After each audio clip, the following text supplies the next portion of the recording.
Hi guys.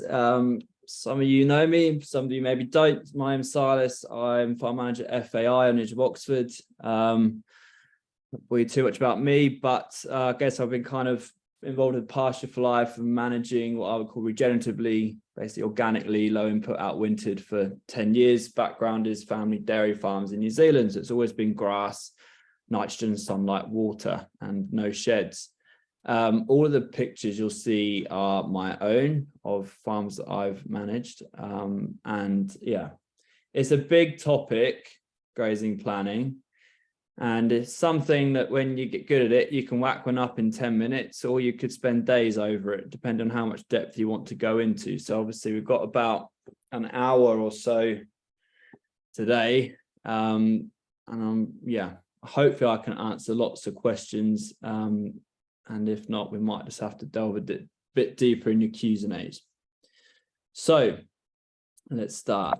That wasn't a good start. So just kind of an overview, I like to kind of place out the framework, because once you understand what you're managing for and why, then thinking about your grazing management, you can see how all the dots line up and it joins up. So lots of you will be aware of those kind of 6 key principles of regenerative agriculture. Number one is your context. All of us has their own unique context, whether that's your farm, your soils, your climate, your location, your family, social structures, your personal goals, soils, enterprises, you name it. If it contributes to your business in some factor, it can create part of your context. So what is your kind of holistic context, which is that bigger, deeper view of what it is you would like and want to achieve in your farm and your business. So for example, a farm manager could manage 10 different farms and manage them all differently because they're different spaces. So grazing planning can't just be picked up like a blueprint and a template, which some people kind of wish it could, but context is key on that because of different places in the world and everything else. Obviously, we want to minimize soil disturbance. We'll touch on the tool that we use in grazing management, animal impact. So there's kind of elements of soil disturbance which are good, but I guess it's kind of the idea of not deep poaching or kind of full inversion ploughing, etc. Keeping your soil covered, again, avoiding bare ground. Nature wants that soil covered. You've got living roots to photosynthesize, and you've got food there, and you're not going to encourage less desirable plants like creeping thistle to come in. You always have a living root in the ground. You want to maximize diversity. That's both below ground and above ground. And hopefully I can shed light on how we can stimulate both soil microbiology, improve pasture diversity, and therefore everything else like the food chain, insects and birds and mammals as you go through grazing management. It's actually quite simple once you kind of strip it right down to what it is, but it's quite powerful in what it can achieve, particularly how quickly it can turn around and do some really cool stuff when you get it going right. Number 6, for me, it's easy integrate livestock. I only ever really do cows, but obviously pasture for life. Livestock's the key thing, but for lots of arable farmers, that would be a key driver. Right, enough of that. So for me, regenerative agriculture is basically, it's farming as an ecosystem. For some of you that are on the other webinar, these first 2 slides is going a little bit over that, but it's really important when you understand grazing management. So grazing platforms, as well as any other natural ecosystem on this planet, i.e. think of, say, the rainforest, they all function off of ecosystem processes, right? So your carbon cycle, your energy, water cycles, mineral cycles, airflow, and biodiversity. And through your management, you can either reduce them and make them less impactful or less efficient, or you can improve them and make them better. If you make them better, guess what? Your farm should perform better, your soils be more resilient, your farm business will be more resilient, your cattle, your livestock will be more productive, more healthy, they'll grow more. You'll encourage more your soil microbes will be your soils will be healthier, and you'll stimulate more soil microbial activity, which in turn will interact with your plants, and you should get better, healthier plants or crops, and also more diversity coming through. We like to think about it as kind of state of succession. So if you imagine nature just trying to get bare rock up to rainforest, and generally the species you see in a pasture reflects the level of soil microbial activity you have below ground. So the more you can stimulate soil microbial activity by getting more carbon and water and minerals and air going through your system, the soil microbes get more efficient, you get more of them, and your plant's able to interact with them better. And then different seeds start to germinate, start to come through. You create the right germination triggers, you create the right environment. And it's actually quite easy to move these things forward in a positive way just by moving livestock and thinking about it in a nuanced way. Basically, as those 4 key ecosystem processes get better, your carbon, water, mineral cycles, and airflow, you'll see increase in biodiversity. So biodiversity is the kind of the observational bit at the end, and it's usually the last one to get better because it's dependent on the other 4. So, I thought it was going to be the nice, easy slide, which made it all make sense. But why bother with a grazing plan in the first place? All right, spring comes round, sun comes out, rain comes down, grass grows, cows eat it. Sounds easy, right? It is, but wouldn't it be great if you could grow more grass and therefore maybe have more cows, or if you could use less inputs because you got more out from what was free, from carbon, nitrogen, and water being turned into plant matter, which gets converted into meat and milk that we can eat. That's basically all we're doing. And you know, plants are complex things, and so are soil and soil microbes. So what you understand and what you can improve through management, guess what? That can really accelerate and move your business forward. So, you know, with a grazing plan that works, and, you know, I'm not saying you'll do a grazing plan tomorrow and then that will solve everything for the next 20 years, because they've got to be flexible and fluid and adaptable. But, you know, what I've found in my, well, I guess my whole life, I've managed grass and cows, and I'd say for 10 of those 15 years I've been doing it as a job. I've been doing it regeneratively, and we've seen massive mitigation to risk, massive mitigation of risk to drought and flood. I'll talk a little bit about how we fared last year in that big drought in 2022. Massive increases in pasture productivity, extend your grazing season. Now, if you don't think you're in a position where you can fully outwinter all of your livestock for the whole of the winter period, that's fine, but you're probably in a position where you can graze for longer, i.e. you won't be housing so soon, and you should see big cost benefit to that in your system, because as soon as you put an animal indoors, it starts costing you more money. You'll also see improvements in soil health, enhance your ecosystem processes, which again are these foundations of driving force for all of these ecosystems, whether they produce food or for wildlife. You've got to decrease inputs and break parasite cycles. Key one for sheep farmers, right? Think about how they work. Yeah, if a parasite doesn't find a host, it won't proliferate. If your sheep or cattle aren't grazing in the parasite zones in a pasture, they're not going to pick so many up. So if you extend your rotation lengths because you've got a solid grazing plan, you're growing more grass, then you're breaking that parasite cycle because your animals aren't coming back around again before that parasite has found its host in its time frame. Different parasites have different kind of life cycles, so you know you need to understand those. Other things that, you know, worms are photosensitive. They don't like to travel about 4 inches above the topsoil. So if you've got big, long, tall grass and you're leaving a good chunk of it behind, depending on the time of year and what your objectives are, then your chances are your livestock are grazing down in that parasite zone are much less than if you were keeping them in the field for a long time and you're always grazing short grass and they were staying there for a long time. Basically, they're grazing where the parasites are all the time and they're staying there within the life cycle of those parasites. So this is the easy bit. All you have to worry about really is these 3 tools: grazing, animal impact, and time. There's nothing else that you can directly control really in a livestock system. I'm not saying you can control time and rewind it and stop time and jump in the future like Doctor Who. But what you can control is how long your animals stay in the same place and how long until they come back again. And that's the thing really that makes this whole thing work. You know, you can't control the weather. You can't control it if there's going to be a drought next year, if it's going to rain non-stop all winter.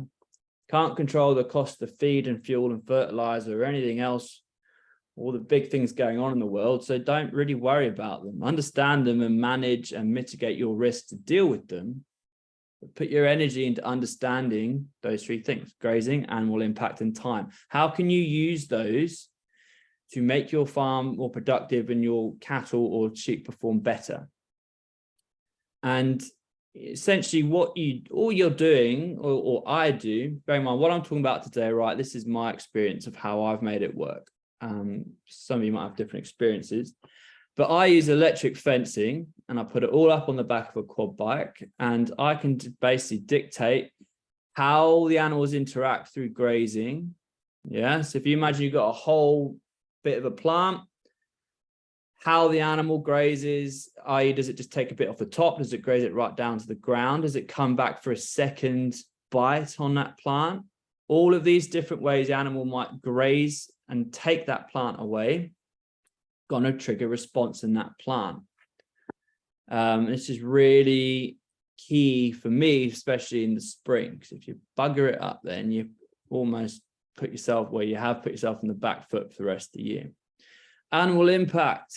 It's a nice picture of a field that I just skipped out, so it's a bit of a bugger to get to. That was this start of this summer.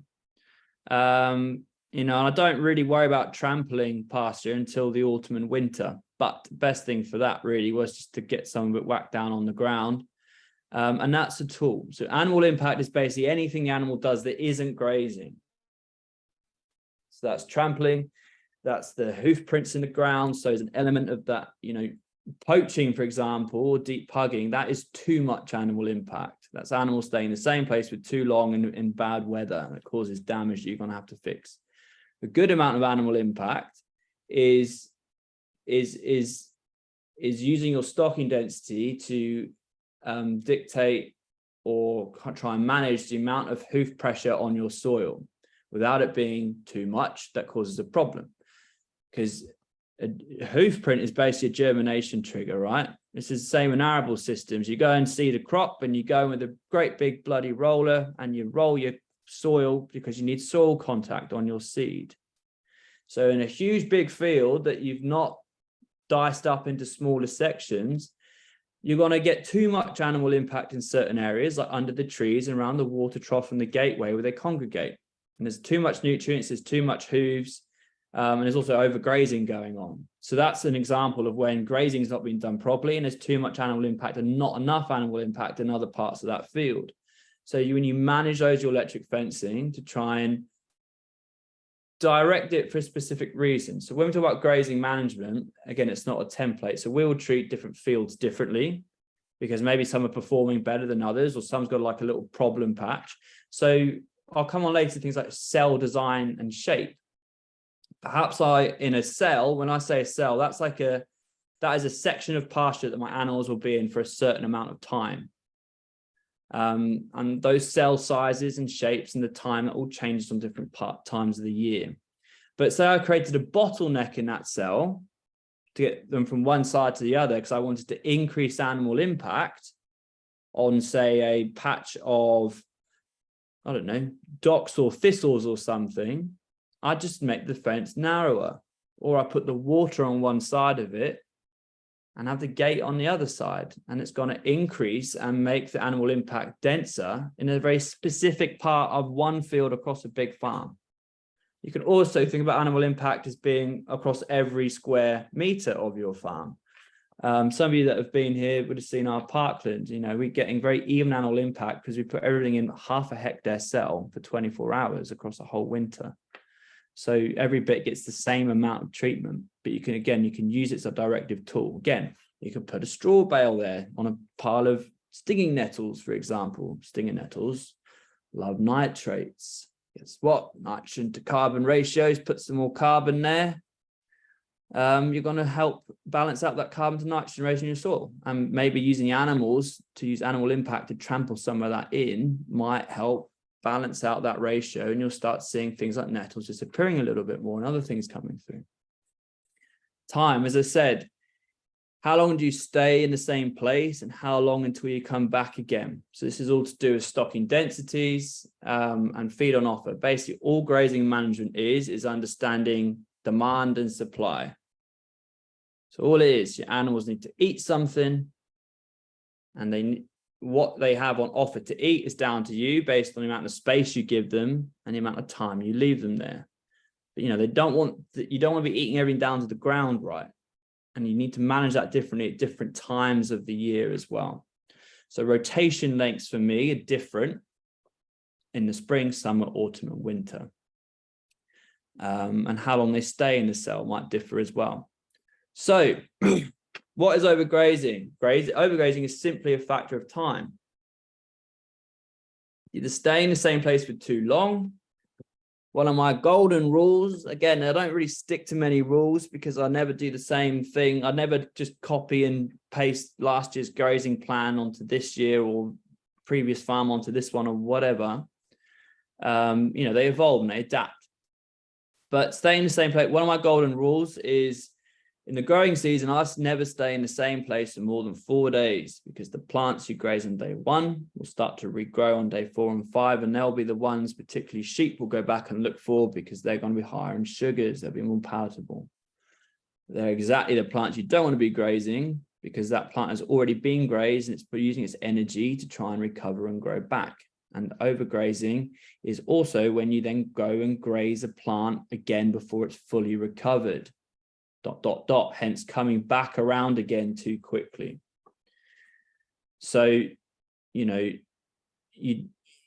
when we start talking about residuals in a bit, it's all very well and good leaving a certain amount behind that you want, but if you're coming back around way too fast and your plants haven't fully recovered, you'd be better off grazing more of it and slowing them down.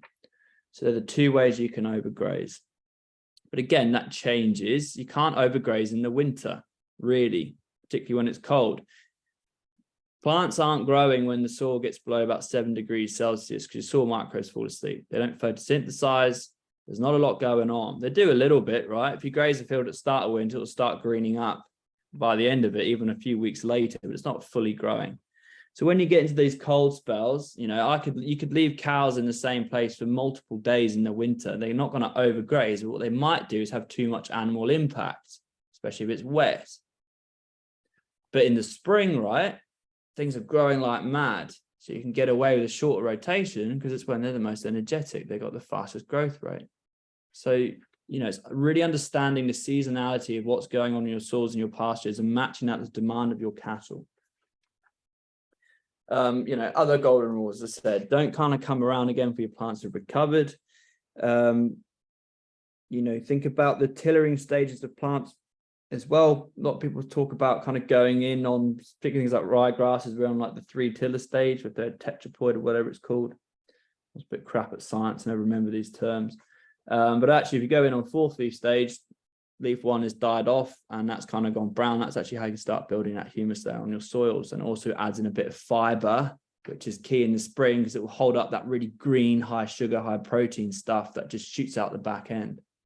So, you know, I'm jumping the gun a bit, but I always think I'm thinking months ahead on my daily decisions on grazing. So fields that I want to graze in the early spring, I treat very differently the previous autumn than the ones I know I'm not going to graze later in the spring. Thinking about things like fiber, if I leave more behind, there's going to be some mature pasture from the previous season in those early spring pastures that will hold up the spring bite in the rumen much better. So you're not going to get these big runny liquid cow shits basically that go out the back end, losing all that nutrient, as well as them growing and recovering sooner in the spring because they've left more cover over the winter. Therefore, they're insulating the soil more effectively and your soil will get warmer earlier. So they start growing sooner, right? You get ahead of that grass growth curve before other parts of your farm that you've grazed a bit tighter to extend the grazing season in the previous winter. Right, there's more golden rules, but we'll come back to them later. So yeah, planning across the seasons is so key. The pictures on the left, same principle. So that's actually a bit of a head puzzle because the top field, the cows, there you can see the fence in the middle. That was where the cows were the previous day on the left, and on the right hand side, you can see the cow's bum is where they moved into. That's after they've been in there for a few hours. So they've grazed some of that pasture off.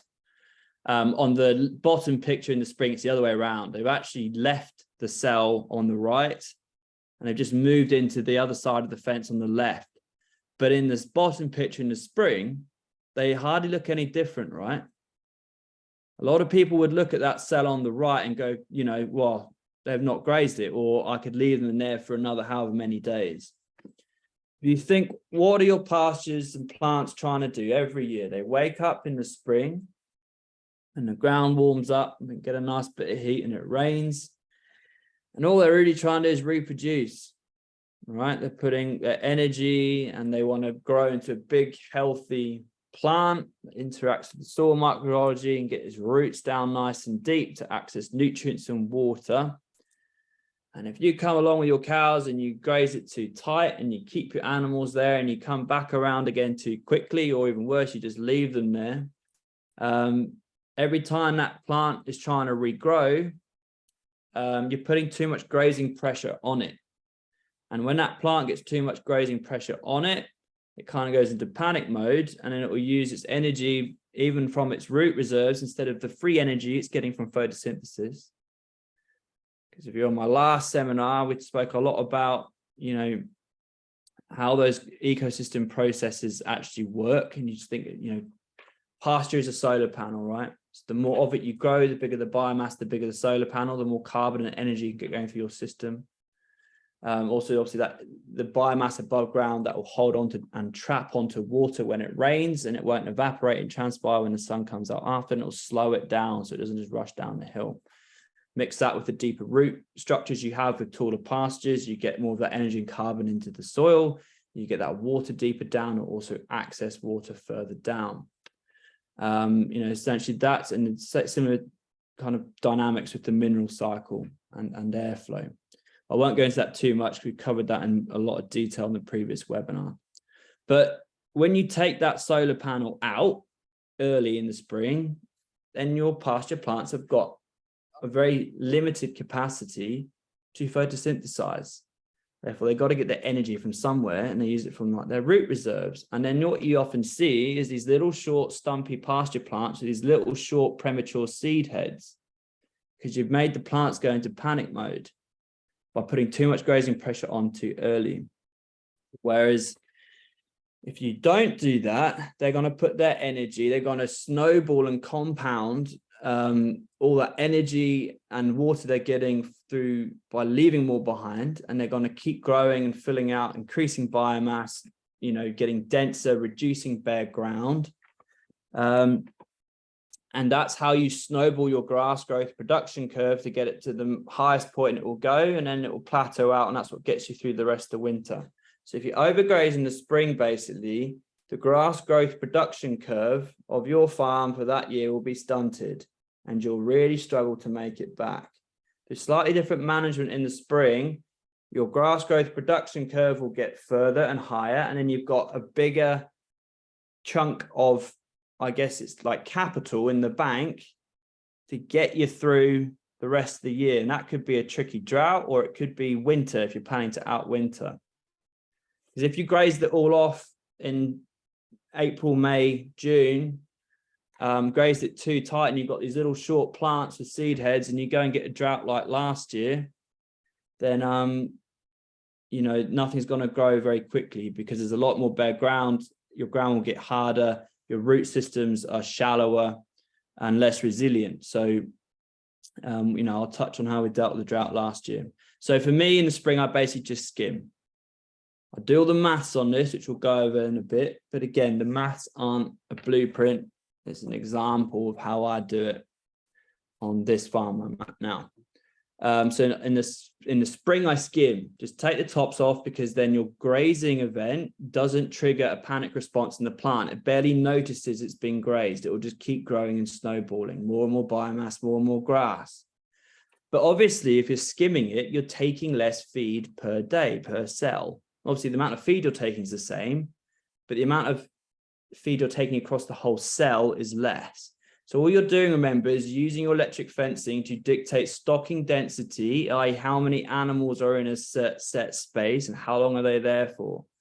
So an example would be, at the moment, one of my groups of cattle, about 160 head in this one group. We've got a number of groups.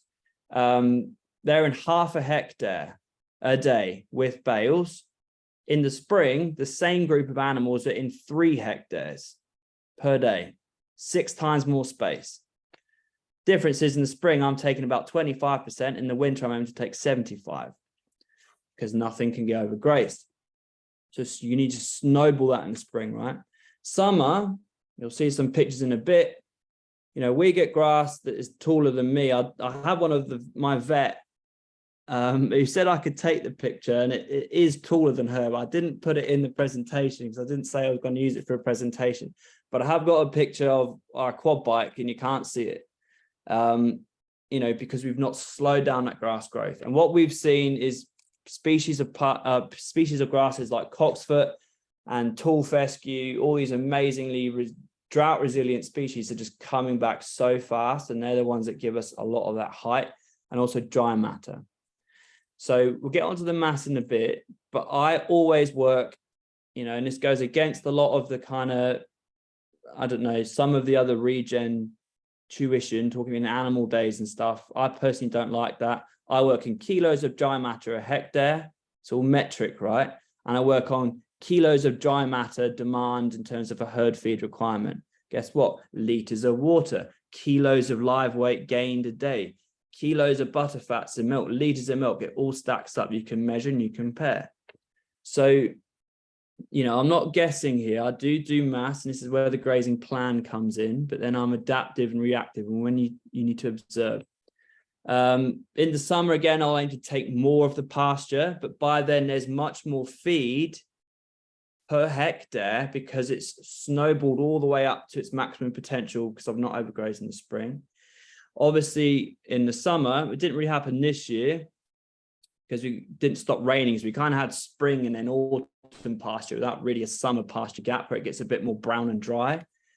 When things are greener, we've got more moisture and they're also higher in, say, nitrogen component. When they're more brown, it's higher in carbon and less moisture. So there's more dry matter. Yeah, dry matter is basically when you take a certain mass of plant, remove the moisture, what's left. So the higher the dry matter content, the more stomach fill there is, and the more it will fill up your cow. Be like eating I don't know, 500 grams of dry rice or 500 grams of soup, right? The dry rice will fill you up a lot sooner.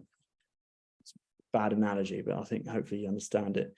So by then, when, say, maybe our rotations in the spring were much quicker, maybe 28 to 35 days to get from point A all around again to point A again.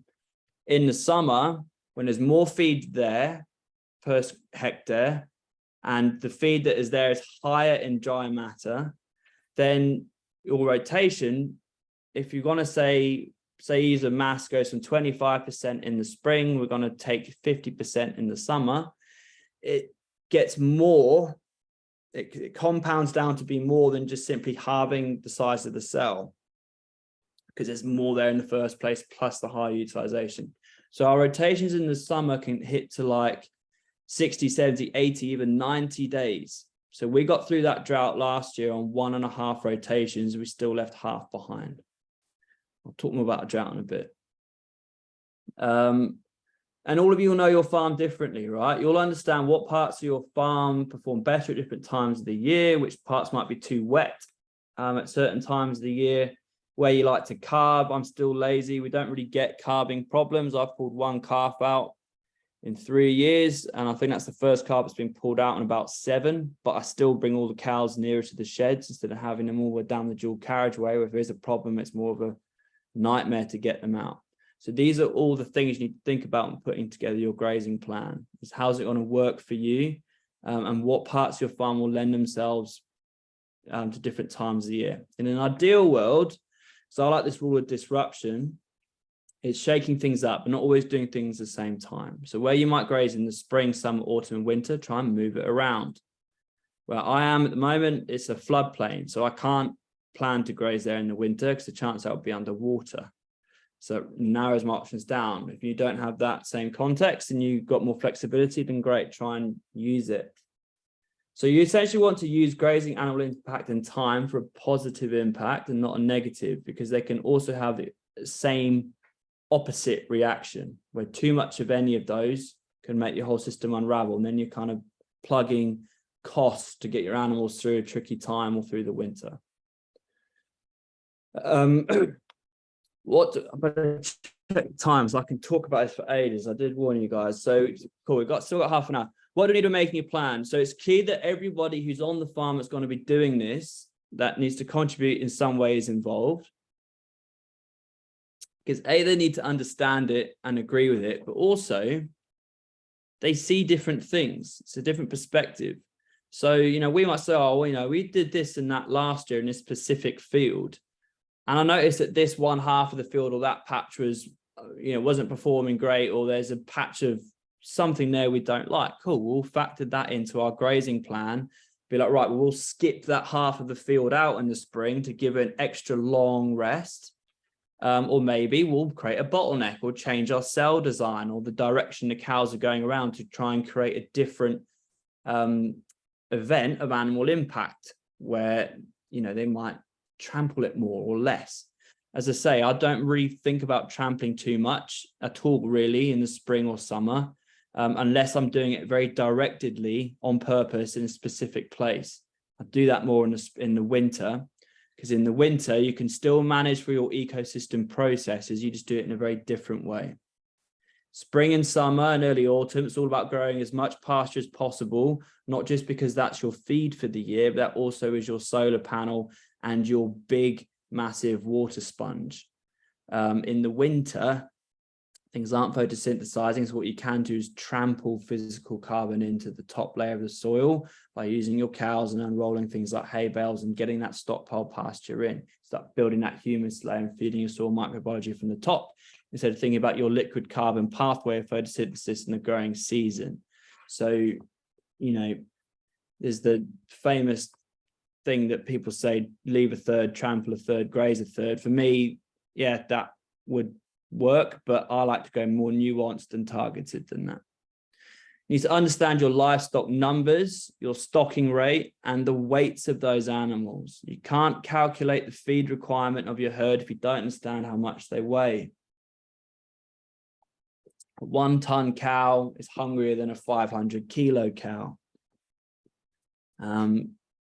And it's hard to make a plan which is essentially based on demand and supply if you don't know what the demand is, as well as the supply. So you need to somehow get good at measuring your grass. It doesn't mean you have to plate meter all the time.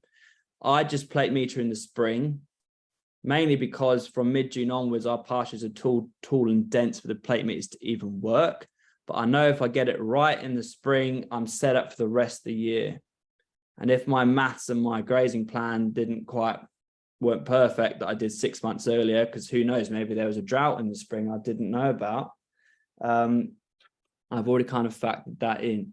So you need to understand your infrastructure. Now, the two key things, the main thing is water. If you've got poor water infrastructure, that's going to limit the size of the groups of animals you can have. Yeah, as soon as your cows calve in the spring, their demand for water goes up with their lactation curve. And if you can't get enough water to them, you're going to have problems. So you might have, you know, for me, for example, I can't get more than about 60 lactating cows in a single group in the spring, on certain parts of the farm. So that limits that, or that influences my grazing plan. I know if they're going to be on that block, I can't have more than this number. So I can chop and change the amount of fields I give to match it with the rotation, with the desired residual.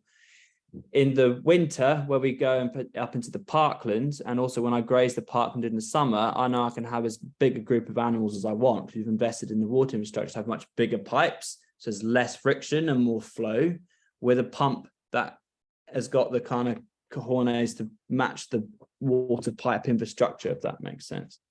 So you can measure that. Simply get a bucket, and if you notice different pressures at different parts of the farm, just time it for a minute. How many liters of water go into that bucket from where your tap is coming out of the ground, where your trough is? Then you'll understand your flow rate, and you can change that, as I said, by putting in bigger pipe and putting a better pump on it. You know, if you're lucky and you've got free water, so you've got a spring, fab. We do in a couple of places, others come off of the mains. Again, fences. I don't worry too much about internal fences as long as you've got a good boundary fence. They don't run up onto the dual carriageway or into town. That's the main thing. So a lot of what I do is using electric fencing, so we can get away if your internal fences aren't as savvy as your boundary fences. But they're both key, and they're relatively cheap to fix compared to other things one might buy, like a big barn or a new tractor. You're also going to need a farm map with field areas. So we don't understand, if you know how many kilos of dry matter of grass you average in the spring, you don't know how many hectares you've got. Or if you try and understand, right, I know I need 4 or 5 different groups, not out of choice, but because my water won't allow me to have fewer groups, and you need to understand how many hectares each group of a certain number requires to do the rotation and leave the residual that you plan to do. And if it doesn't stack up, you need to change one of those things. You need to give them more area, or you need to slow them down or factor in another feed element like a hay bale, or you need to reduce the size of the group. Again, data on pasture availability, especially in the spring. If you get an annual out, if you get a figure for each field, as many fields as you can in the springtime, and you get a 5, 6, 7, 10-year average, you've got a really accurate figure. That is the foundation of all of your grazing plans. Because if you get it right in the spring, I said you should be fine for the rest of the year. Do you need a spreadsheet? We use one because it's good to get everyone around it and plot it. For me, it's not essential. There are some schools of thought in our world of regenerative livestock that say it's the most essential thing in the world, and without it, your whole thing will fall apart. I can do a fag packet grazing plan for probably 500 animals in about 10 minutes with a notepad and a pen. That just determines the level of detail you want to go into it. Or you can do a really refined one where you've got like a multiple plan, A, B, C, and D, what do you do in all these scenarios, which is what we also do. But that takes us as a team to sit down and go through that over 1 or 2 days. And in that instance, it's great to have a spreadsheet so you can kind of plot things as you go, and you can put it up on the wall and everyone can see it. So if you're a one-man band or one-lady band and you're confident with this and you think you can do it quicker and that's a better use of your time, if you've got a bigger team or part of a family and it's good to have those discussions, then maybe using a spreadsheet is the option for you, or do both like we do. So things to consider, when you're putting your grazing plan together, there's the obvious stuff I said about the demand and the supply, and treating your pasture differently at different times in year based on the needs of your pasture. You can use tools like long rest. If you have a particularly poor field that always looks a bit haggard or has got lots of weeds, skip it out. If you go and dig a hole in a lot of you would have done this experiment, dig a hole in the hedgerow or the verge that isn't part of your field, and the soil structure is amazing because it's just not people and vehicles and animals compacting the soil.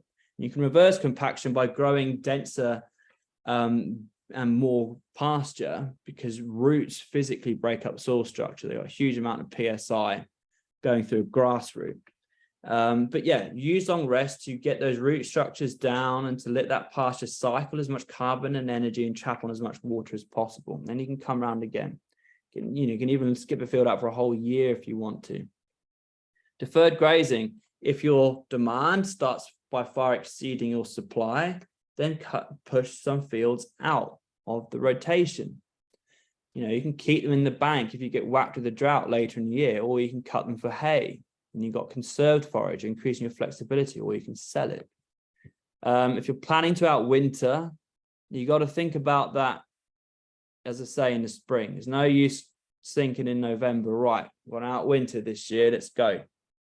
All the maths I've done for outwintering, I do in like May and June. And I know exactly what animals are going where in the winter, how many there are, what the feed demand of the group is, how much pasture there should be in those cells at different times at points in the winter, and how many hay bales I'm going to put there. The whole plan's done, and by the time we've made the hay and put the bales up there in August, it's all done. I don't think about winter until I send the cows there. So it's got to be part of your plan from the start. Ideal residuals, as I said, I like to skim in the spring, take a bit more in the summer, and as I come into late autumn, winter, I'll aim to stretch as many animal days or days grazing as I can and take more. But again, don't sacrifice the correct recovery period for your pasture by trying to hit your key residual. It's better to get the recovery right and sacrifice your residuals a little bit. If you can get them both right, then you're really winning. Target specific groups of different pastures. So it's a nightmare calving in a herbal lay that's 6 foot tall with cocksfoot and stuff by middle of May. Can't see anything. I struggle seeing stuff in our permanent pastures in the middle of May. When we calved in a herbal lay, it was a real nightmare. It was also quite a lot in terms of, packing a punch nutritionally for the cows. They didn't really need it. So, again, at certain times of the year, maybe in the spring, I'll send the growing stock to the herbal lays. And again, so in the drought, for example, last year, I put all of the growing stock that I wanted to finish. They were hugging the riverbank. Our whole farm stayed green, although not bright green in that drought last year, but the fields along the river were very green, indicated they probably were doing better nutritionally as well. And our finishing times did not slow down last year in the drought compared to the years on either side of it. Those finishing times are 22 months on average, and the slowest have gone in 24. Obviously 100% pasture fed. If I put the cows there, then maybe they didn't quite need that extra bump, and perhaps the finishers and the growing stock wouldn't have done so well on other parts of the farm where I sent the cows. So think about cell design, shape and direction of movement. A long, thin cell, cows will go in at one end and they'll move together, and they'll be less selective in what they graze, and there'll be this more even animal impact. A perfectly square cell, cows will kind of go in and they walk around in a circle and they pick and chomp and choose, and they sit down, they do it again. It's very different behavior. It changes your grazing and animal impact, basically. Again, use things like water, where you put the water or your mineral feeder or whatever. If you've got something like that, use it to encourage movement. Again, if you've got bad water infrastructure, if your water point is miles away, your herd, I think if it's over about 300 or 400 meters from where the herd is, they'll all travel to the trough at the same time. And then you've got 200, 300, 400 cows all trying to drink out of a trough that's got really poor flow rates. And then they get aggy and they knock it over, and then it's burst. If that trough is in the middle of where the cows were, it might be the same flow rate, but they're going to go and drink individually or in 2s and 3s. It's going to put less pressure on your water infrastructure. So think about this, right? Cows are really smart. Think about the psychology of a cow when it's that, as I say, you can do a grazing plan in 5 minutes, or you can spend 2 days. It depends how far down the rabbit hole you want to go, but cow psychology plays a big part. Again, shape as well. As I said, using the shapes to create animal impact. Shade and shelter in a really hot period. Design your cells so that they've got somewhere to go out of the heat. In the winter, we make sure if we see a really nasty weather front coming, we'll move them to a part where there's more shelter from trees and hedgerows. Think about frequency of moves. If you're having to run multiple groups for whatever reason, perhaps it's your water infrastructure, or geographically they're separated, and it takes a lot of travel to get from different parts of your holding or whatever, then maybe moving once a day or multiple times a day is not practical. But again, my golden rule is in the growing season, don't stay in the same place for more than 4 days. So maybe you've got 4 different groups and you move them every 4 days, and you move one group on Monday, one on Tuesday, one on Thursday, Friday, or you move 2 groups on Monday and 2 groups on Wednesday, or whatever. Then it's decreasing your workload. Or maybe, if you're able to do a daily move them once a day, then that's great. And that's probably the ideal. Again, different times of the year as well. In the spring, I'll keep them moving faster. In the autumn, I might slow them down and give them 2 or 3 days in the cell. Or again, think about busy times of the year. If you're haymaking or if you're tied up doing something else, then create time for yourself. Times that factor you manage with the cows. Same goes for you. They're in a bigger cell, and that's less work for you if you're moving them less frequently. Again, the fewer the groups, the less fences to do, the less troughs to move, the less groups to check. So if you're able to get them into as fewer groups as possible, you're winning. You're saving time, making money. Think about your social and personal requirements, weddings, holidays. I want to go to the rugby on Saturday. I don't want to move the cows. Factor that into your grazing plan. List goes on. Right. Money shot now. So let me just move this out the way. Now, this is an example, and I didn't want to put figures in because I didn't want you to kind of copy and paste the figures and just assume that's what it might be on your farm. So this is for me, and bearing in mind, I haven't yet really seen other grazing plans that think of it in this way. But, I'm said this New Zealand background. I love my kilos of dry matter. It's all nice and metric. And at least if it stacks up on the maths, it should work in real life, whilst actually kind of bowing down to nature and realizing that she's better at this. And if you don't see it's working, tweak it. So number one, find the daily feed requirement of your group. So if you've got 100 cows with 100 calves, and your average cow weight is, 600 kilos, and your average calf weight in the summer is 200 kilos, and a cow and calf pair weighs 800 kilos. And if you've got 100 of them, you times 100 by 800, and that gives you the total weight of the group. Now, don't just guess. If you've got weigh scales and you're able to weigh your animals, that's great. You don't have to do it every month or whatever. If you weigh at key times a year, you can't really manage what you don't know. And if you don't know the weights of your animals, you can't see how they're performing. You also can't really understand their feed requirements. Obviously, the weights of cows and things don't move too much in a year, but growing stock will and calves will. Again, I do my grazing plans are put together. I kind of split them down to 4 mini plans. I got a spring one, I got a summer, I got an autumn, and I've got a winter. And guess what? Your yearlings or growing stock or store cattle and your calves, they weigh different amounts in the spring, the summer, the winter, because they're growing and they're getting bigger. So you can't just rinse and repeat and do the same thing, right?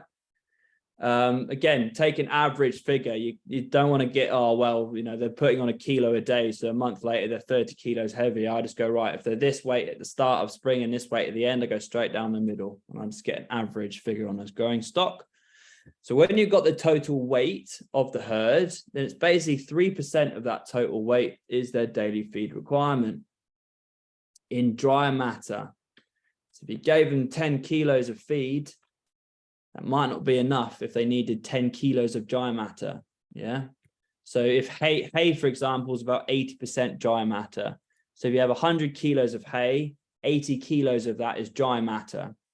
So if the requirement of your little, if you had 2 or 3 cows and each day they needed 80 kilos of dry matter, you would give them 100 kilos of hay. And that's assuming that they're going to eat all of that and they've not trampled some of it into the ground. So when you start thinking about your grazing plan and your management, and if you've plate metered your pasture, or you know how much your hay bales weigh and you know how much dry matter they are, remember they're not eating all of that, right? So if you're aiming to take, say, for example, let's just do a quick example. Say the daily feed requirement of this herd of cattle was 1,500 kilos of dry matter a day. That's what that herd needed in terms of sustenance to fill their belly, and that's their requirement. If I had 3,000 kilos of dry matter per hectare in my pastures, and I was wanting to graze half and leave half, guess what? If I need 1,500 kilos a day and I've got 3,000 kilos in a hectare, and I want to leave half of that behind, I'm going to give them 1 hectare for 1 day, and they should graze half and leave half, because they need 1,500. There's 3,000 in a hectare, and I want to leave half of that 3,000 behind. So if I put a herd that needs 1,500 into 1 hectare for 1 day, they should graze half of it and leave half. Now run the figures. If your feed requirement changes because of the size of the group, or if your residual changes because actually you only want to skim and you want to leave more than half behind, maybe you want to leave 75% behind. Or if it's the winter, you want to take 75%, then you just run those figures through differently. You're just matching the demand to the supply whilst remembering your utilization rates. You're not grazing it down to the soil. You're leaving something behind, and how much you leave behind changes at the different times of the year and how you can make it work. So in the winter, for example, the aim of the game for me is to get as many days grazing in the winter as possible. So you can use things like hay. You can factor in, and I did this in the drought last year with one of our groups of cattle. I bale grazed them in the summer because the stocking rate was way higher on that block and I couldn't change the block. So I slowed them down by using hay to meet that daily demand without taking too much out of the pasture than I wanted. So it's that essentially will give you, if you run those figures for each of the different groups of cattle you have, again, the amount of groups you have might be dependent on your water or practical aspects of your farm business. You can't tweak or change, but possibly you can. As I say, I recommend getting them to as fewer groups as possible. Makes life easier. Once you run the maths on that, you understand the total area that herd is going to. You understand the daily requirement. You understand how many kilos of feed, how many kilos of dry matter per hectare there is. Again, keep it to kilos and hectares. Don't do acres, because then you're doing a metric and imperial. Hectares, kilos. Then when you relay the total area with the total feed to the feed demand and the utilization rate, that's me saying how much of what is on offer in the pasture do I want them to take and how much I want them to leave. Then that will tell you how big the cells need to be each day to feed the animals and leave a certain amount behind. And then when you relay the size of the cell, for example, say you needed 1 hectare cell a day, you had our 1 hectare cell with 1,500 kilos demand, and you had 3,000 kilos in the cell of dry matter, and you're going to leave 50% behind. And we had a 30 hectare block. Guess what? You've got a 30-day rotation where your cows are in a 1 hectare cell for 24 hours and they're going to leave 50% behind. Now, hopefully that makes sense. I've tried to use simple maths so that kind of made sense. And if it doesn't, I'll go over it again. But that's the rough equation. The kilos of dry matter a hectare by your utilization rate equals the available feed in total there is per hectare. That's how much you're going to eat and how much you're going to leave. When you put that over the total area of your farm or the block that you're grazing versus the feed requirement of the animal, you'll find out the size of your cells. I put daily, it doesn't have to be daily. You'll find the size of your cells and the rotation length that you'll get. Now factor that over every group and do that spring, summer, autumn, winter. You should be able to plot your grazing plan with pretty good accuracy for 365 days. And we do ours in the winter because by the time we get to winter, our plan is pretty set and it doesn't change much. Because I know that from, say, the 1st of November until the end of April, I've got one group that are doing you know, whatever it is, a hectare with 2 bales, and they're in there for 2 days. And I've got another group that are doing half a hectare with 5 bales, and that's a 1 day. And I've got a couple of groups inside. Nothing really throws that. So I've got loads of time to think about this. In the spring and the summer, you know, you've done your maths, you've calculated all the stuff we've just gone through, you've put your grazing plan together, but maybe it didn't rain. Or maybe it stayed really cold into May, and actually the grass growth hasn't been what you wanted. So maybe you need to tweak it. So I like to lay it all out in the winter when there's nothing really that's going to throw you or change, and then kind of come up with, this is the ideal grazing plan. And these are a couple of ideas or options of what we will do if the spring is tricky, or if we have a drought in the summer. You know, this one is more densely stocked and this part of the farm doesn't perform so well, so maybe we'll bale graze in the summer. So you brainstorm these ideas, whether it's by yourself if you manage the farm solo, or if it's part of your group. Yeah, because we all know now that you can almost guarantee that something in the season is not going to be a normal season. It's going to be a wet winter or a wet summer or a drought here or there or whatever. So go through, do kind of scenario planning in the winter when you've got the time to think about it, and use your graph. Bloody thing. There it is. This is an example. This is not my whole spreadsheet. This is a screenshot off of a multi-tab, relatively complex spreadsheet. And essentially what you'll see is the field names on the left and the hectares next to them. And, you know, you all know your farms, and, you know, you'll say, well, these fields are all next to each other and they're dissected by a river and a road. So it's a natural grazing block. Others might be more fluid. They don't have things breaking them up that you can't travel across. So each color on that spreadsheet basically represents a different group of animals. And below this Excel, underneath it, I didn't screenshot the whole thing, it was too big. So basically the Excel spreadsheet has got every day of the year on it, and 120 fields and all these different groups. And I've got all these formulas feeding into stuff. So this is like when you get really nerdy, but to be honest, I don't ever look at it. So if this seems daunting or too much, or you're not too savvy with Excel, don't worry. The thing I did before, quick maths, feed versus supply with the utilization rate, that's basically what I do. And then that feeds into the Excel spreadsheet. So what you see in the Excel is just a visualization, or us plotting what that maths came up with us also discussing, right, well, let's do this in this field and we'll skip that field out and we'll cut that one for hay. So what you'll see, you know, we know that on the 15th of June, then this group of growing stock is going to be in lower burrows on that day in that month. And basically the way that I track it in real life is an X and an O. So when it changes from X to an O, it's a change of cell.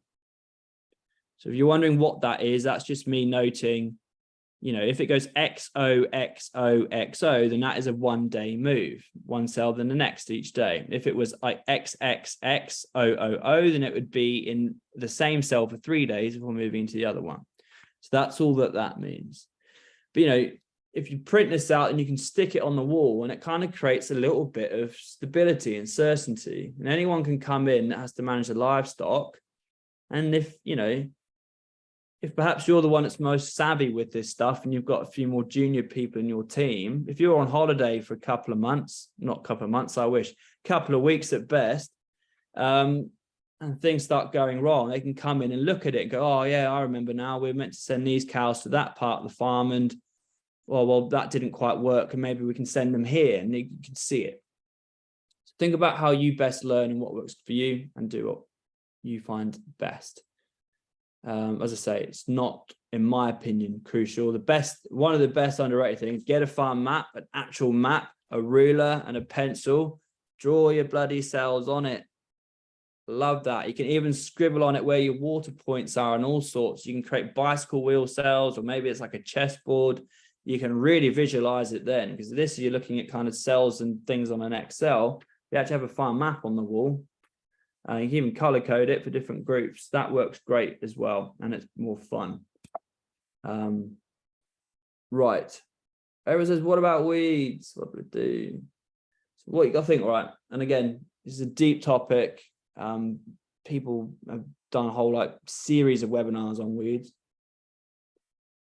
But don't worry about it. What you'll see when you start grazing more, sometimes the weeds become more visual because you're letting them grow and you're letting them flower, not going in and topping them, which essentially you're not getting rid of anything. You're just not seeing it so obviously. So you got to think about what it is, and actually, is it a problem? Most weeds are there because they're an indicator of a management thing. So thistles love bare ground, docks love compaction, nettles love nitrates. So guess what? They're usually telling you what's going on in the soil, or perhaps things that you've been doing that haven't been creating the best germination triggers or the right conditions for other plants to come through. And they're generally there to try and fix something. They're also really high in protein and sugars and nutrients. My cows eat every single broadleaf weed on this farm. There's not one type of weed I've not seen them eat. Well, I've not seen them eat like water, hemlock, dropwort or whatever. They've not died, and I'm sure there's some on the riverbank. They're pretty smart enough. They don't seem to touch it and they don't eat it. Other things, there's a picture. So that ragworty picture in the bottom, that was like the worst field on the farm for ragwort. And cows would go in and we would move them into the cell in the morning. You can see the amount of grass in there. Some cows would go straight to the ragwort and they would strip all of the flowers off and all of the petals. And guess what? That ragwort's now not going to flower and seed. They're taking the bits of the plant that are obviously lower in toxins, because a lot of those toxins will be in the stem where it's much denser, where all the moisture is. Obviously, ragwort gets a bad name. It's usually when you cut it and dry it, and then it intensifies the amount of toxins. So, ragwort is edible for cattle, and we're not getting any health issues with it from what we've seen. But there's obviously something in the ragwort that the cows at certain times of the year are looking for. Same with the thistles and the docks. They eat all of the seed heads and a lot of the flowers. I tried to there's a cow the other day, she was a big thistle in her mouth eating the whole thing. I couldn't quite get a picture. But that field at the bottom, I had a picture, is this field here. And you can see like the amount of ragwort is going right down. So, often you'll see where weeds have come through because they're telling you something, or perhaps they're a relic of a previous management style, but they change very quickly. So as our soils have got healthier and our farm has got more resilient and our pastures more productive, i.e. our carbon and water cycles are more efficient, we've seen a big reduction in the pressure of those classic broadleaf weeds, and much more exciting new things are coming through. So don't get too worried about them. It's more of an interesting thing to observe. And if things start getting better, it's probably because your management's improving it. If they're getting worse, then perhaps there's an issue with the management you can tweak. So drought and flood. This is a picture of last summer in the end of August on one of the bits of the farm that's nowhere near the river.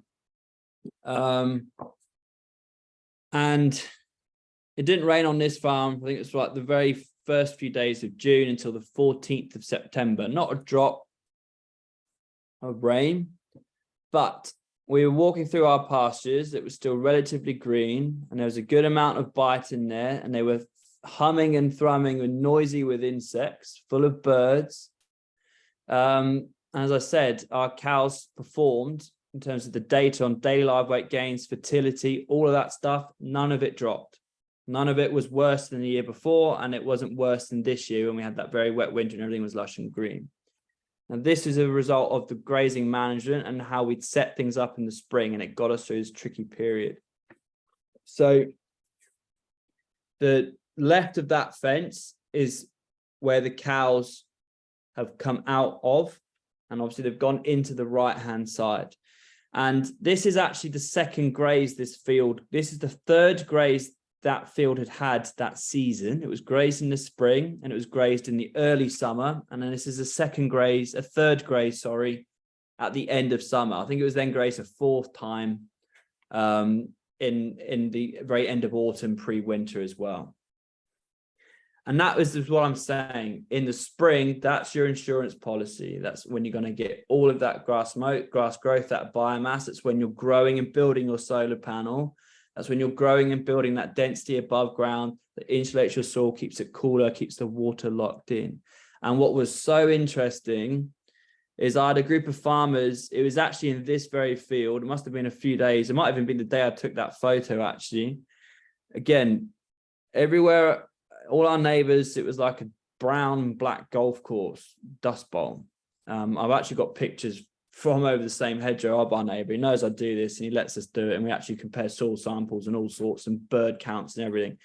But I didn't put them in the presentation, but you can see such a stark difference. But anyway, when we dug down below that pasture, through that thick, dense thatch, pushed our fingers into the ground with this group of farmers, it was still wet. About probably an inch and a half, maybe 2 digits max of my finger, the soil was still damp. And guess what? Our pastures also had these deep root structures. So they kept green, they kept nutritious, they kept growing. Yeah, it wasn't that we just left half behind. When we left half behind, they recovered and they grew back, albeit slower than they would have done normally. They still didn't stop. And what was also very interesting is if you walked out early enough in the morning before the sun came up and baked everything dry, you'd get wet feet. And the pasture had almost created a mini biotic pump where it was drawing moisture out of the atmosphere or transpiration from the trees, or perhaps it was moisture above the river. I don't know what it was, but they were creating their own little mini water cycle. And some of that inevitably was trickling down those leaf structures into that top bit of the soil.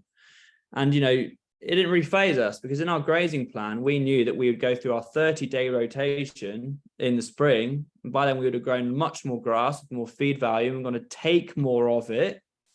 We created a 60, 70, 80, 90-day, whatever rotation on different parts of the farm. So when it didn't rain for June, July, and August and half of September, 3.5 months, that was still only one rotation and a couple of weeks.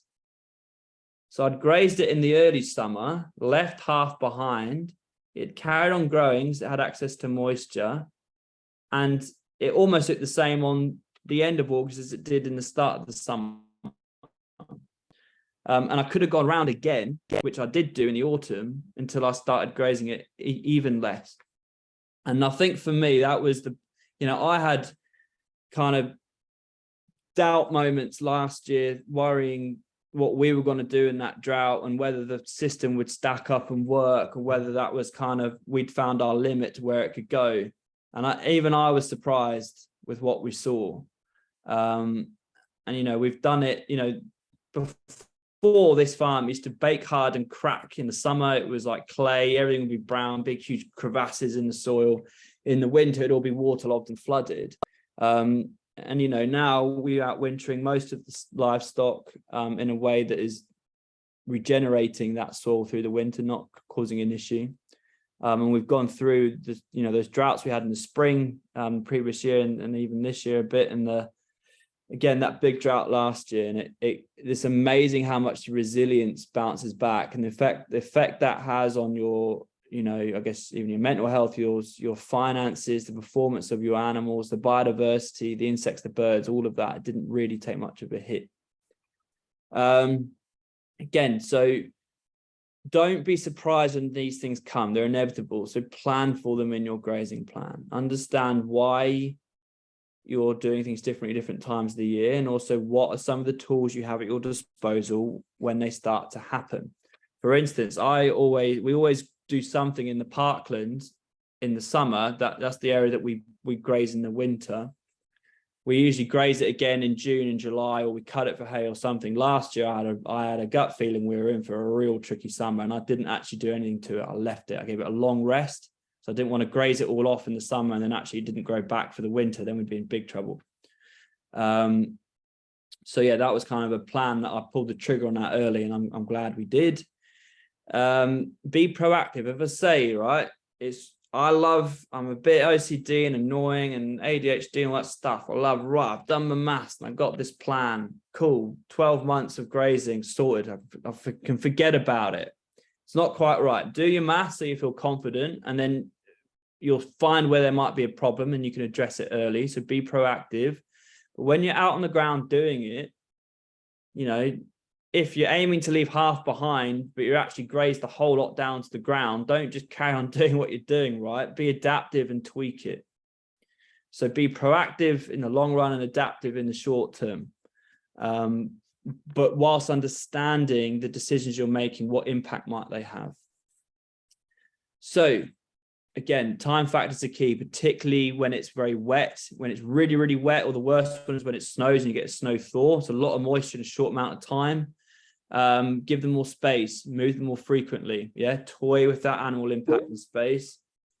Oh, we've nearly hit my quarter past, but it doesn't matter if we go on a bit longer. It's the last slide, so don't panic. Same in the drought. Slow them down, use the space, increase the recovery and the rotation length. While this also have destock. Yeah, maybe if you always keep your animals through till finish, perhaps in a drought situation, it'd be better selling some of those animals and not finish them and just send them to market or send them to store cattle. You know, decrease the demand side of your equation, demand and supply. So you don't hit your supply. And that kind of feeds on into that final point. Don't be tempted just to open all the gates or just to graze everything off in another rotation. You're better off just putting everything in one field. If you've gone around the farm and if you graze anymore, you're grazing it all away, put them in a field if you can, or if you have to, a barn, and feed them inside. Because what happened on our farm in that drought last year, as soon as it rained in mid-September, woof, everything went mad. We had this tall, long, dense, lush grass. But all our neighbours, nothing happened. And they didn't have any grass until the following June. So, you know, when you came here at the end of September, it didn't look like we ever had that drought. And we'd had feed for to get us all the way through until the following spring. Lots of other farmers were perhaps, you know, lost all of their feed supply in terms of their pasture for almost a year. Questions? Oh, picture on the left, tall pasture in the middle of summer. Don't walk too far from the quad, you might not find it again. Picture on the right, Luke, one of our new lads, pushing a bale out up in our park. That was this week or last week. Any questions? Fantastic. Thank you, Silas. That was excellent. There are a couple of questions in the chat. Darren McDonald asked, you mentioned you create half-hectare blocks. How many beasts do you recommend per block? I think you covered that. No, we don't create half hectare. That was an example. So at the moment, I have one group of cattle that are in half a hectare per day with hay bales. That same group of animals in the spring were in 3 hectares. There's 160 animals in that block. But I really to emphasize, don't scribble that down and try and repeat the decisions that we've done here this year that's not to say that I'll work everywhere and anywhere. As an example about how animal impact and stocking densities can change throughout the year of the same group of animals. Somebody was asking about how you carve with your drift calving, leaving calved cows behind, set stocking, or continuing to move as normal. Yeah, calving is a tricky one, mainly because we have so much grass, I can't find the calves. And when we move them from cell to cell, it's fine. When we move them to a different field where there's a permanent fence, that's probably the trickiest part of the year. So we count the calves, particularly early. It's easier early in the season when they're smaller. If there's any newborn calves in particular, we make sure we find them. The bigger ones that are older, they're savvy and they'll follow. But also leave the gate open behind. Cow will go back and find the calf. So the only bit when it's really tricky at calving is if you move. So we got a couple of rivers. So if we move them across the river and you have to go through like a series of fields and past the shed, that's trickier, and we can spend a bit of time. That's kind of what you weigh up. Do you make calving easy by set stocking, but then you're not targeting the pasture you have in the spring, in terms of the quality of it and the way that pasture is interacting with your ecosystem processes, is delivering all the best sugars and nutrients and proteins to that cow exactly when she needs it. So if you have like a calving paddock, that might be easier. Maybe it's part of your context. Maybe for you that's really key to make it easier at calving, but perhaps you're then sacrificing some of the quality of the feed that cow could be getting, and maybe even overgrazing. So it's a balancing act. But generally, when the calves are all when they're a week old or so, they're up and they're running around and they're savvy. It's just those newborns that you need to keep a closer on and not leave behind. So, Silas, there was another question on your thoughts on herbal lays and how it worked in that system. I know you mentioned about putting like your growing animals on it rather than your newly calved cows at certain times of year, but I wonder if you want to expand on it a little bit. I'm personally not the biggest fan of herbal lays. Because I just don't like spending money. I know that permanent pasture can be much more resilient. It can be more productive. It can be more diverse. I can outwinter on it much easier. Maybe you've gone for herbal lays because you've got a lot of arable ground, or it's great for your stewardship, and that's fine. But for me, permanent pasture is king. And generally, we've also seen interesting things where we've had growing animals, i.e. weaned store cattle, itching to get off of the herbal lays and onto permanent pasture. And you've got to think, in terms of that, I love that mosaic of maturity of plant in a permanent pasture, and you get that perfect fiber balance with the great sugars and proteins. But, again, I'm not saying then don't do them, again, your context, and that's great. But think about the time of year. So before, herbal lays have been great for me. I would maybe graze them earlier in the winter or October before those frosts came, not too hard. And then they would kick in earlier in the spring. On a previous farm, basically where my grazing block was, I couldn't really differentiate. They either grazed the same area 12 months of the year, but I could tweak it a little bit and had the odd bit of arable ground or cover crop that I could use from a neighbor. But I always kept the herbal lays in the bank for the springtime, because they would grow like hell, and their growth in the spring would be faster than the permanent pasture. So I left them alone in the winter, and I could just keep them on the herbal lays, basically going around in a circle for like 6 weeks or 8 weeks, while the permanent pastures that I'd outwintered on recovered. So again, think about your context and what you have at your disposal, and maybe what type of pasture will perform better at different times of the year, and when to target those different animals.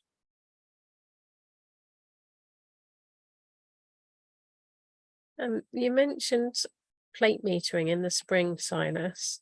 How do you measure or calculate the grass at other times of year? Because you said about it being too long. So yeah, calculating that. Probably the answer no one really likes, but generally you never really master something until you do it all the time, every day, and you learn from mistakes. So I guess you just got to get out there and do your maths. And if you've done your plate metering and you start, even using things like sward sticks, start estimating what kilos of dry matter there are in your pastures, and do the maths on it. And if you think your mass should stack up, you're going to leave about half behind, but they don't, they annihilate it, or actually they've barely touched it, then you're going to start recalibrating your brain. So when you look at a pasture, you're trying to calculate the amount of dry matter per hectare in that field there in the picture with the quad bike is pretty hard. And they're going to trample more as well, because every time they move, they're going to take a great big amount of that biomass down to the ground with them. So there's all these nuances like that then start getting more varied. But when you just got to go out and do it, really, and use your maths as a feedback loop where you can go back and then try and refine it and get better at it. And again, tweak and adapt. And in the end, you'll recalibrate your brain, hope to the point where you can basically look at it. You can drive into a field with your fencing kit, and you'll just look at the amount of pasture, and you'll put up a size cell for that group of animals. And 99 times out of 10, you'll get it right. There's no shortcut, unfortunately. And I think a lot of the technology that's out there that claims that they can do it by a picture or a satellite is probably not very accurate.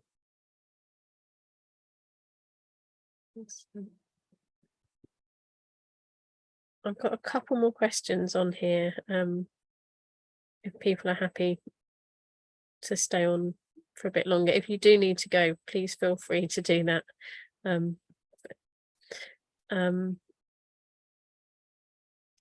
If we run out of Sorry. if we run out of time and anyone's got a burning question, just drop me a message on Instagram or something and I'll get back. Excellent. I'm free for more questions now. I'm happy to go. Okay. Somebody's asking about daily live weight gain. They're basically asking what sort of daily live weight gains are you currently achieving on this system?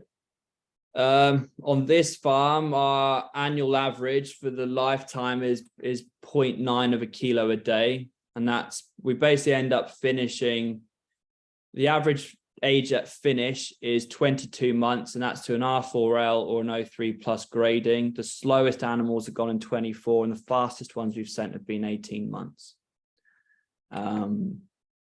We've got other types of animals, like we've got some dairy store cattle. They're not performing quite as well, but they're still around about that 0.7 a day. That's across the whole year, right? That's just an average.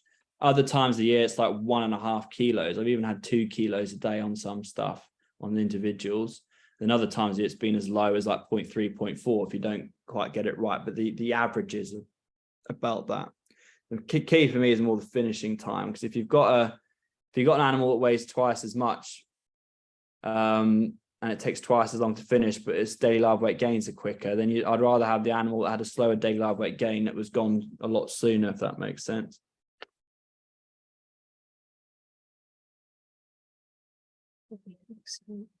We've got another question about explaining what you mean when you say it's better to sacrifice residuals and get the recovery right. Can you expand on that a bit, Silas? So an ideal world in the spring, this is an example. Yeah, this is an example. Say I'm I would like to skim, and I'm gonna do my math so that I'm just gonna take 25%. But if you do the maths on that block or your farm with your group, and you're going to take 25%, but you're going to get all the way around the farm in like 10 days, then your plants wouldn't have probably fully recovered even in the spring. So you'd be better off taking 50% and getting like a 28-day rotation. So in the spring, your rotations can be shorter because your plants will grow faster and they'll recover quicker. In the winter, for example, you can take more on that first graze. We probably don't want to come around again because there's not really a lot of structure underneath the animal. So it's really, you need to understand about how your pastures behave at different times of the year, and what the ideal rotation length is probably going to be on your farm and that time of year in those weather conditions. Again, if it doesn't rain all summer, your recovery periods might be longer than if it was chucking down with rain all summer like it did this year. But you're better off if you can't quite balance the residual you would like to take with the rotation length you think is the minimum you should do, then sacrifice a bit of the residual, i.e. graze a little bit more, instead of coming back before the plant's recovered, if that makes sense.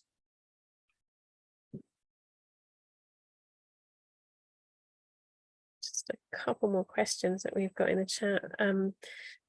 John earlier was asking, how many years does it take to turn poorly managed soils into acceptably productive soils? Yeah, it depends where your starting point is. So, if you're on an arable farm that's been nuked to death with whatever chemicals and heavy ploughing for 100 years, that's a very different starting point than maybe a farm that's been organic for 50, but they've been set stocking. The organic set stock farm, which is essentially what this farm was 4 years ago, that's going to probably bounce back a lot quicker than an arable field or whatever that's been really hit hard by compaction and soil erosion and everything else. So it's hard to say. In my experience, everyone can start growing more grass in one growing season just by moving cows more and leaving more behind. If you've got a massive field, that you generally set stock for 2 months. Guess what? If you cut it into 4, you can put them in each quarter for a fortnight, and you're going to grow more grass than if you just left them in the whole field for 2 months, even though you're in there for the same amount of time and the same amount of animals overall, because you've taken the grazing pressure off 3/4 of that field for 6 weeks out of the 8. So again, it doesn't really matter where your starting point is. When you start doing these things and getting better at it, and you start building the confidence because you're seeing the feedback loop of how quickly it can change, you'll start going up that spectrum very quickly. You can monitor stuff like, do things like infiltration rates, like how long does it take for an inch of water to get into the ground. On this farm, they've improved massively. They improve every year. As well as other things that you can monitor. But there's some that are key. If you can do data that monitors your ecosystem processes, and so take data for carbon, water, mineral analysis, airflow, looking at soil structure, etc., you'll be surprised how quickly they change, as well as the diversity in your pasture bounces back very quickly as well. I think we're going to make this one the last question, but do remember Silas's comment about contacting him, or if you'd like to email us, we can email a list of questions to Silas, and then he won't be replying to a million Instagram posts. Silas, somebody's asking about adapting your thinking around dry matter. Josh, you might want to unmute yourself if you're still on, and ask your question. Yeah, really just along the lines of everything you've talked about with dry matter. To what extent does your adaptability come into it, and how much would you dial up or dial down on dry matter depending on sport quality? Yeah, that's that's part of it. It's the kind of the formulas I gave are a good starting point, but again, you all know your farm and your fields, and you've got to listen to your cows. If your cows are standing at the gate when you think there's a lot of food there and they're mooing and bawling, then yeah, perhaps the palatability, digestibility, or the whatever's in that pasture isn't what they need, and they're after something else. So again, you're going to have to adapt there. But again, they tend to get through the herbal layers quicker, and they're a bit more impatient on those in the permanent pastures. So we'll factor that in. It's really hard to do a really amazing grazing plan that stacks up when you're only doing it on a bit of paper or a laptop. You gotta run all of that, so you think it should work in theory. You got to get out there and observe and watch. And when those feedback loops come back, you'll learn, and you'll start to pick up on parts of the farms you have to treat differently. Or maybe you'll use things like a tool. So, maybe you can use something like bale grazing to try and stimulate soil microbiology and kind of increase your carbon content in a poorly performing field. And then actually maybe the productivity and even the quality of the pasture there will improve. And obviously, the more you do this and it compounds and it snowballs, then those things become less issues, because there's just more energy and water and everything going through your system. Therefore, your Brixes are higher, the quality of your pastures are higher, and generally your cows are happier. But as I said, this stuff I said, it's guidance of where to maybe start, but it's not a template. So your masters at your own farm will know your stock and fields and where to tweak it. Excellent. Thank you, Silas. Hopefully you'll agree it was